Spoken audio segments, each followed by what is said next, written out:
एक समय की बात है, एक छोटे से जंगल में एक खरगोश और उसके दो बच्चे रहा करते थे, टोनी और गोनी।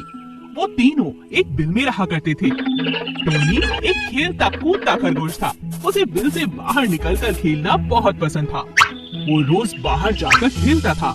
वहीं दूसरी ओर गोनी बाहर निकलने से हमेशा डरा करता था। ना तो खेलता था और ना ही बाहर निकलता था। अरे गोनी बेटा, बाहर जाकर अपने भाई के साथ खेलते क्यों नहीं? नहीं माँ, मुझे डर लगता है। शेर आ गया तो, बारिश हो गई तो, सांप आया तो। अरे तो क्या, बिल में वापस आ जाना। चलो अब डरो मत और बाहर खेलने जाओ। नहीं नहीं, मैं नहीं जाऊंगा। पेड़ गिर गया तो, लोमड़ी आ गई तो। गोनी की माँ उससे बहुत परेशान हो चुकी थी। गोनी की माँ तंग आकर खाना ढूंढने के लिए चली जाती है। टोनी बाहर खेलता है और गोनी बिल के अंदर बैठा रहता है। अगले दिन जब माँ खरगोश खाना ढूंढने जाने लगती है तो गोनी से पूछती है, बेटा मेरे साथ बाहर चलोगे? नहीं माँ नहीं, शेर आ गया तो, तूफान आ गया तो। माँ गोनी को समझाने की बहुत कोशिश करती है, लेकिन तभी अचानक से धरती हिलने लगती है। गोनी, टोनी, जल्दी बाहर निकलो, जल्दी।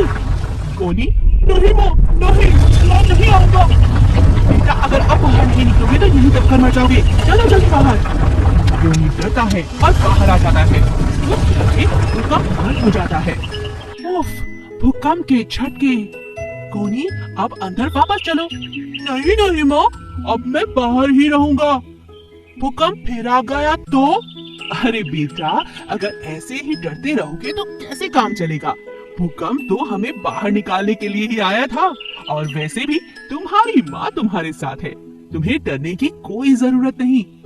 तुम बाहर नहीं निकलते हो ना, इसीलिए भगवान ने तुम्हें समझाया कि बाहर आकर देखो दुनिया कितनी खूबसूरत है। जरा अपने चारों तरफ देखो। गोनी चारों तरफ देखता है और उसे सब कुछ बहुत अच्छा लगता है। गोनी अब माँ की बात समझ गया था और कहता है, ठीक है माँ, कुछ देर टोनी के साथ खेल लेता हूँ। गर्भवती घोड़ी। एक समय की बात है, एक गांव में रमेश नाम का आदमी रहा करता था। उसके पास एक घोड़ी थी। रमेश अपनी घोड़ी को एक छोटे से तबेले में रखता था। घोड़ी उस समय गर्भवती थी। वह हमेशा अपने बच्चे के बारे में ही सोचती रहती थी। मेरा बच्चा, तुम जल्दी ही इस दुनिया में आ जाओ। मैं तुम्हारा इंतजार कर रही हूँ। तुम्हारे लिए यहाँ खूब सजावट और साफ सफाई करूंगी। घोड़ी हर वक्त अपने बच्चे के बारे में सपने देखती रहती, लेकिन उसके सपने सपने ही रहते थे। वह तबेला बहुत गंदा था और कीचड़ से भरा हुआ था। घोड़ी मन ही मन अपने तबेले को साफ करने के बारे में सोचती, मगर कभी उसे साफ नहीं कर पाती थी।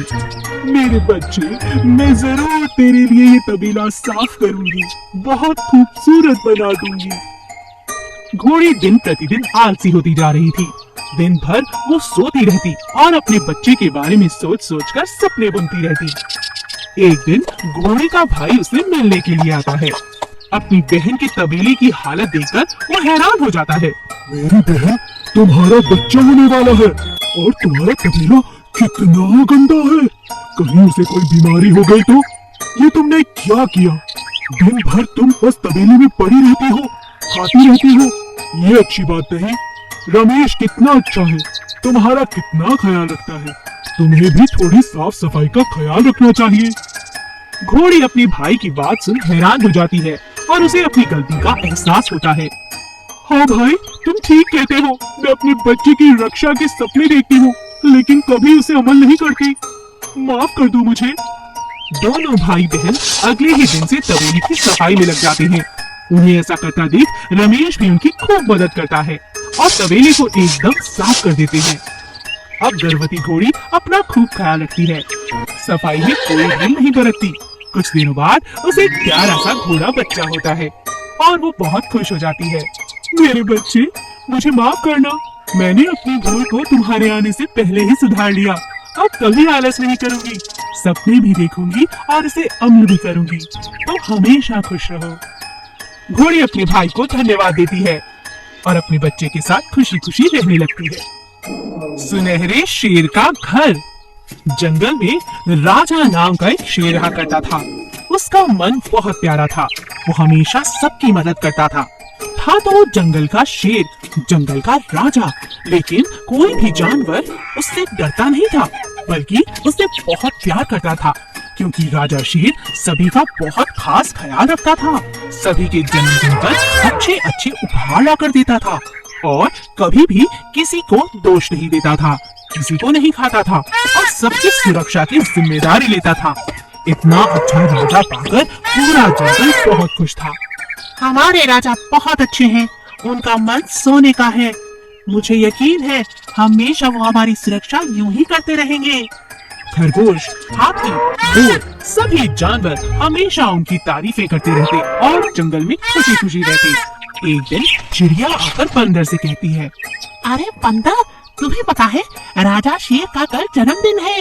वो हमारे जन्मदिन पर हमेशा कोई ना कोई इंतजाम करते हैं, सबके भोजन की तैयारियों में लग जाते हैं। हमें भी उनके जन्मदिन पर कुछ खास आयोजन करने चाहिए। ये तो तुम ठीक कहती हो, मैं सभी से बात करके आता हूँ। बंदर अपने दोस्तों के पास जाकर ये बात करता है। सभी उसकी बात मान जाते हैं। मुझे लगता है जिस प्रकार राजा हमारी देखभाल कर रहा है, हमें ऐसा राजा कभी नहीं मिलेगा। कल उनका जन्मदिन है। चिड़िया बिल्कुल ठीक कहती है, हमें भी उनके लिए कुछ करना चाहिए। सभी जानवर राजा शेर के लिए कुछ करना चाहते थे, लेकिन उन्हें समझ नहीं आ रहा था कि वो क्या करें। हम क्या कर सकते हैं जिससे हमारे राजा खुश हो जाए? अरे देखो देखो, ध्यान से देखो, राजा की गुफा कैसे टूट फूट गई है। रात में जब राजा जी सो जाएंगे, हम आकर उनकी गुफा को रंग कर देंगे और उसकी मरम्मत भी। ये बात बिल्कुल सही है, क्यों ना हम इसे सुनहरे रंग का कर दें? राजा का मन भी तो सोने जैसा है। सभी जानवर इस बात पर राजी हो जाते हैं और रात के अंधेरे में चुपचाप राजा की गुफा की मरम्मत करते हैं और उसका रंग सुनहरा कर देते हैं। अगले दिन जब राजा उठता है तो वो अपनी नई गुफा को देखकर हैरान रह जाता है। वाह, इतनी सुंदर! क्या ये मेरी गुफा है? सभी जानवर एक साथ इकट्ठा हो जाते हैं और राजा को जन्मदिन की ढेर सारी मुबारकबाद देते हैं।